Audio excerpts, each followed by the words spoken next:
Hello friends, this is Adrian Eichmann. I'm trying out something new to deliver a little bit of staff development without making everyone come in or sit through a long meeting. It's my hope that at some point before the beginning of the school year, enough of us will have watched this video that we can come in with questions so that we can all be informed about a new initiative that we're working towards in the leadership team called Learning Targets. Learning Targets is based on a book by Connie Moss that the leadership team will be reading this year. And the language arts and math committees and several of the specialists have already seen this presentation, so we're already off to a good start. So let's do some learning targets for this presentation. Our learning targets today are: I can describe a learning target, which is a depth of knowledge level 1. I can explain how learning targets is different from just posting standards or objectives, which is a depth of knowledge 2. And I can explain how I could revise my current lesson planning design to accommodate learning targets, which is a depth of knowledge 3. So what is a learning target? This past year we worked on posting a standard or a benchmark that our learners would be working on for the day for each lesson. And all year long we had a lot of questions and confusion about why we were doing this, and it was kind of hard to see the value in it. Towards the end of the year, the leadership team was really working on how to get the biggest bang for our buck when it came to posting standards, and so some of us began researching learning targets. So while learning targets does involve posting a target for the day, it's more than that. Learning targets is a lesson design method that emphasizes scaffolding, metacognition, student responsibility, and clear expectations. So why are we doing this? To raise student achievement, you must be very clear about what achievement means. As we've been mapping curriculum, the committees have been talking exhaustively about what successful elementary students look like. And for me, it goes back to a metaphor that I've been using to discuss standards-based instruction all year long. I feel like we've been working really hard, just busting our tails and teaching the kids how to use hammers. And then they get these hammers, they put them in their toolboxes, they're super excited to have them, and then the state shows up in April of 3rd grade and says, okay, great, can you show me how to use that screwdriver? And then our kids have to say, I don't have a screwdriver in my toolbox, I only have hammers. We need to be sure that we are consistent about the tools that we are equipping our learners with, and learning targets is one way that we can be sure that from pre-K through 4th grade, all of our students are getting a consistent learning experience. So this is the lesson design that goes along with learning targets. It starts with a model and explain, followed by a guided practice, which is followed by a performance of understanding. And note that this is something that the students do, say, make, or write. It's their way to show you that they understand. In some classes I've seen teachers say something like, if you understand, give me a thumbs up. That would not be a performance of understanding. The performance of understanding has to be related to the learning target. After the performance of understanding is formative feedback. This is where the teacher is taking in what the student did in their performance of understanding and redirecting the learner. Think of your GPS. If you make a mistake when you're driving, it doesn't shut your car down. It recalculates, and it makes a new path to get you where you need to be. That is what this formative feedback loop is for. The improved performance, or the second chance, is critical. I think of when I'm working with adult learners. Recently I was showing a staff member here how to fix some formatting on a paper that she was writing, and after I showed her how to fix it, I had her show me that she could do it, and then she said, okay, wait, let me do it one more time with you standing there, just to be sure that I've got it. That's what the second chance is. If we need it to learn something new as adults, the kids definitely absolutely need it when they're learning something new as well. Here I have a YouTube video. I'm not going to have us watch it right now, but I am going to link to it so that you can watch it. It's an assistant principal in Virginia who uses learning targets, and he's answering some frequently asked questions that his staff have asked. It's only about a 5-minute video, and I think it's really valuable. So after this presentation is done, if you want to go and watch it on your own, I think you definitely should. So what is a learning target? A learning target describes exactly what the students will learn in today's lesson. It uses developmentally appropriate language. It's written from the point of view of students who have not mastered the content, skill, or process that is in the target, and it contains look-fors or success criteria that the students can use to judge their mastery based on a description of mastery. It's connected to the product or action for today, which is something that the student does, makes, says, or writes. That sounds a lot more complicated than it is, so we're going to take each one of those criteria one at a time so that we know exactly what we're doing. When you're writing a learning target, you should be thinking about the trajectory of the learning. Some call this backwards design or design backward delivered forward. The end goal to every single lesson that is taught in our school should be that at the end of the year, the students have mastered grade level standards. So keeping that in mind, when you're looking at your lesson for the day, think about what lesson-sized chunk or what day-sized chunk do they need to know about that particular lesson in order to get them closer to the mastery of the standard at the end of the year. If you're teaching a lesson and you can't see how it fits into the trajectory of mastery, get rid of it. We don't need that lesson. Throughout the year, some of us have been complaining that posting the standard or the benchmark for a lesson doesn't make sense because it's hard for the student to understand how that lesson is related to the standard, and I agree. With learning targets, you have a little bit more freedom in posting something that will actually make sense because it's designed with what you were actually doing that day, rather than something that's a little bit more archaic, like an umbrella. This is more like the spokes in the umbrella. So here's an example. This is a science benchmark in first grade. Recognize that tools are used by people, including scientists and engineers, to gather information and solve problems.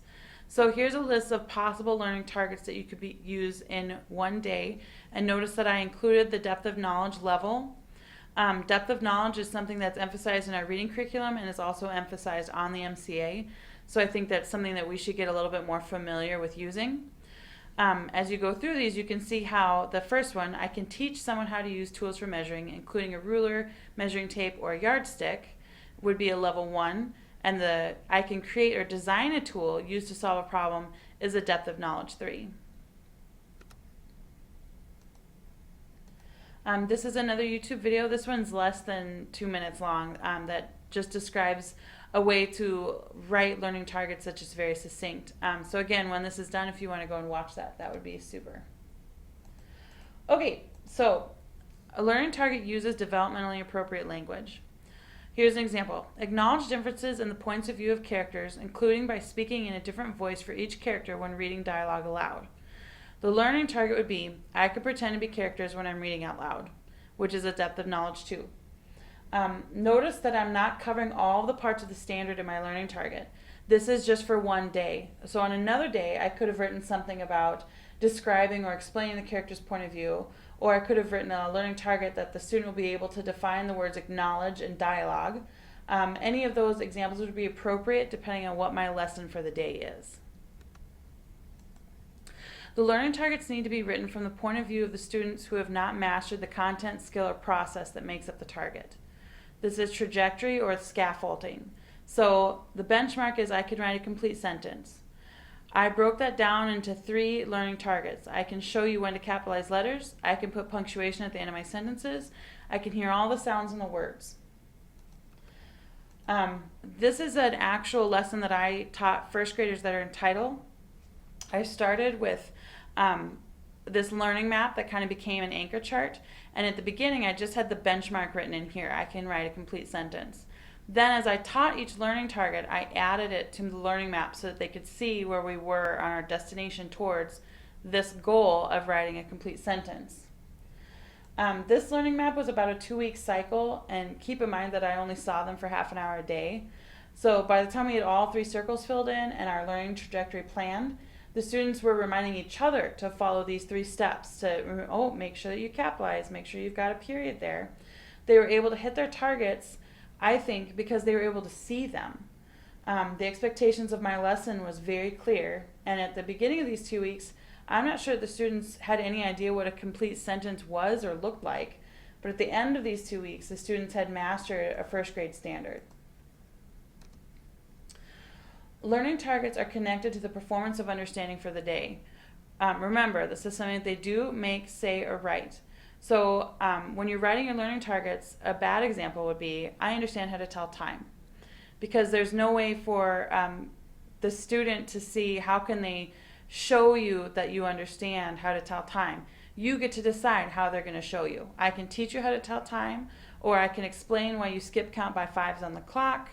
However you are teaching them is what you would say in your learning target. Another thing to note for our older grades is that a performance of understanding is not homework. It's what's happening that day in the lesson, in the room with you there. Contains success criteria that the student can use to judge their mastery based on a description of what mastery looks like. It answers these questions for the student. What will I be able to do at the end of today's lesson? What will I have to learn and understand so that I can use this information to do it? How will I be asked to show that I can do it, and how well will I have to do it? For our younger students, obviously this is a little bit more complicated. The older that they get, the easier I think it is to kind of give them all this information at once. A lot of older grades use rubrics and anchor charts and just have them on the wall. With my first graders, like I said, that learning map just became an anchor chart that they could do to check and see what they had. This kind of messy chart is an explanation of how you would answer all of those questions, and it does use the example with a first grade benchmark. Here's the learning targets over here that uses all of these, that answers all of the questions. What will I be able to do? What's important for me to learn? How will I be able to show this? And how well will I have to do it?